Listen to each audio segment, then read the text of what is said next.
Thank you for joining this Bible study, this journey to the heart and mind of God. We're going to be studying the book of Jeremiah, and we're going to also have, in addition to me, your teacher, Leon DeVose, we're going to have my life partner and ministry partner, Delretha. She will be adding her insights as well. So enjoy, receive, be edified, be blessed, be obedient. God bless you. Here we go. Okay, so the words of Jeremiah, the son of Hilkiah, of the priests who were in Anathoth in the land of Benjamin, to whom the word of the Lord came in the days of Josiah, the son of Amon, king of Judah, in the 13th year of his reign. It came also in the days of Jehoiakim, the son of Josiah, king of Judah, until the end of the 11th year of Zedekiah, the son of Josiah, king of Judah, until the carrying away of Jerusalem captive in the 5th month. So we'll stop right there, because that there's a lot right there.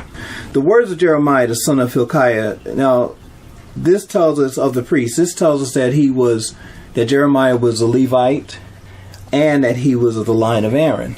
He was of the priestly line of Aaron, because Aaron, the brother of Moses, was the one who was called who was supposed to serve as priests. The Levites, on the other hand, were to serve in the temple service over in the temple and tabernacle duties. They were the ones who were to handle everything, take care of everything in the temple and tabernacle. They were set aside. It was Levites who were set aside for this service overall, and specifically Aaron of the Levites who were set aside. And this idea of being set aside and sanctified, the Levites were already declared holy to the Lord. They belonged to the Lord.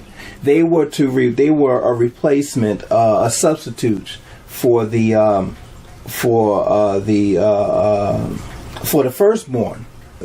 When from the Passover, when God killed the firstborn of Egypt, he had set aside the Levites.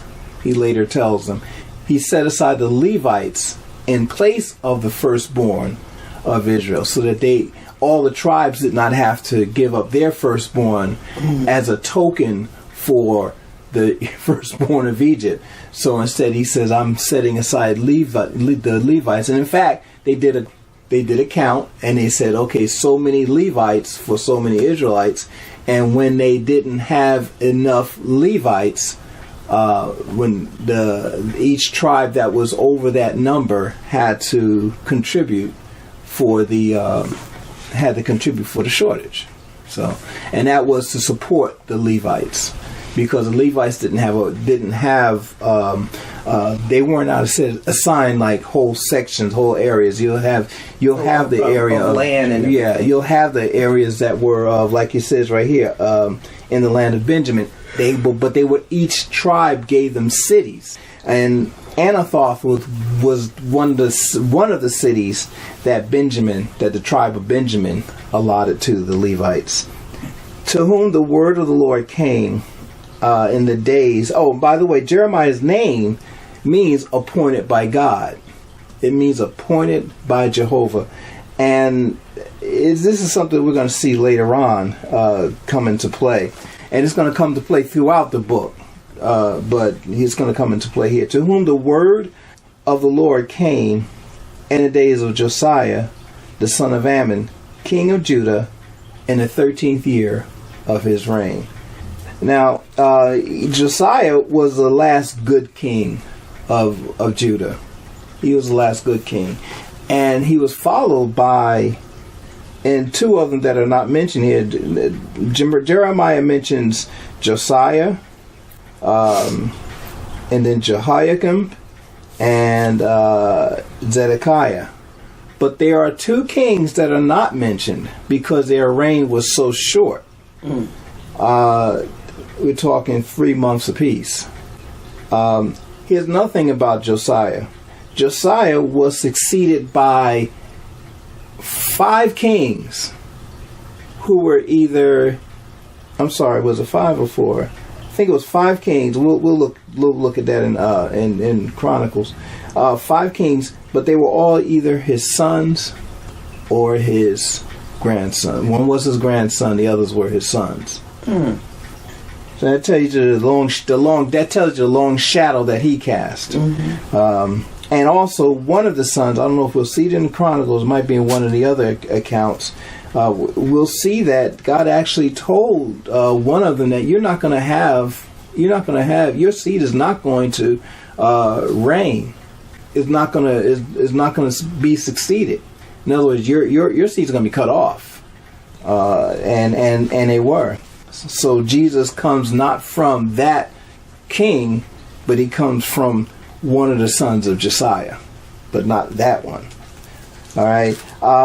Let's look at that. In fact, let's see who these kings were, because this helps to date the book. See when his prophecy. Now we know that this is obviously at the end of Judah, as he says, when they were just before they were taken captive by Nebuchadnezzar. Where are we going to?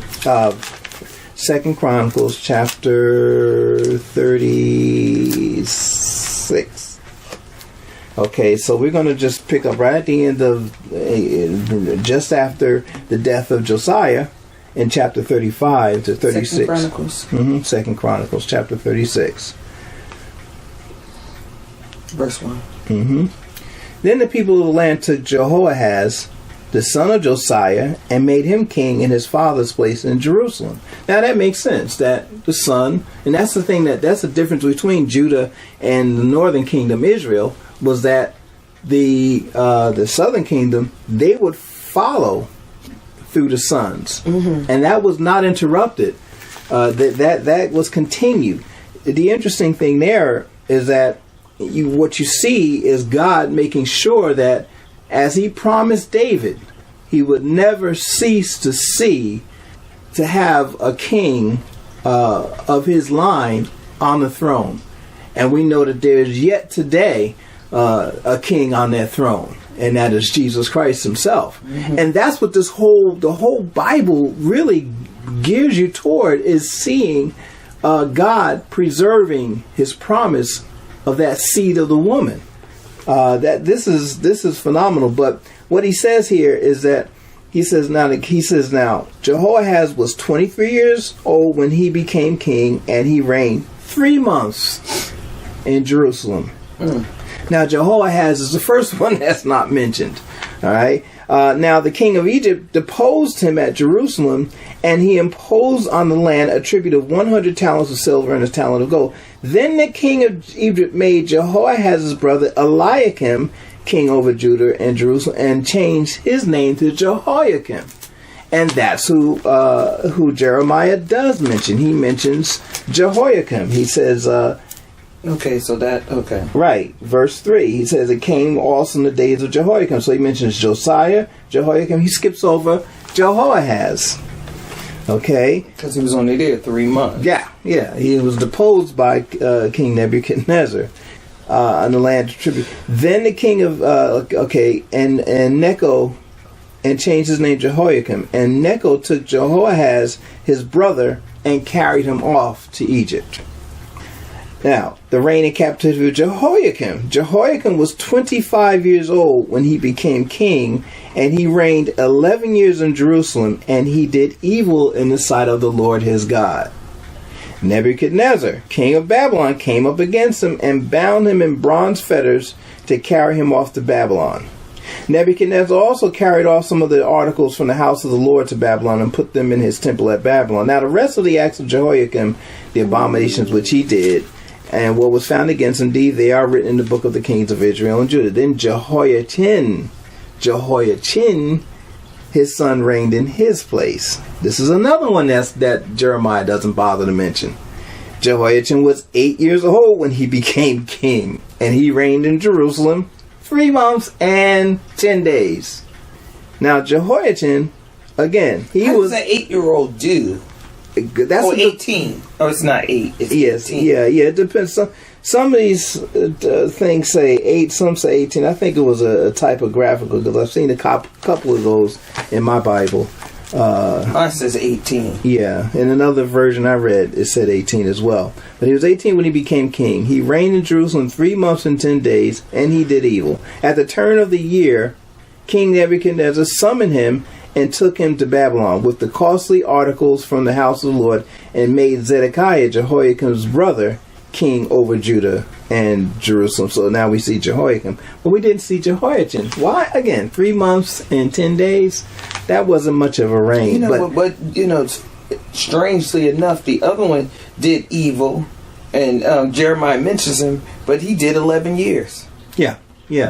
For a while he was, let's see, he was 21 years old when he became king. Oh, and by the way, look, again, this is Jehoiakim's brother.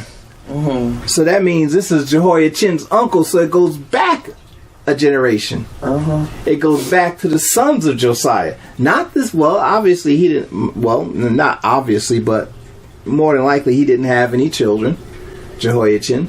So it goes back up to, and for some reason Nebuchadnezzar kept going back to that kingly line. He didn't try to eliminate it. He tried to work with it and preserve it, which is interesting. Nebuchadnezzar was a different kind of conquering emperor, and unique. And we see ultimately what happened to him. Right, right. Yeah, we see ultimately where he God stood. was able to pull his heart back. Yes. With the costly article in the house of the Lord, it made Zedekiah, Jehoiakim's brother, king over Judah and Jerusalem. Now, Zedekiah was 21 years old. He became king. He reigned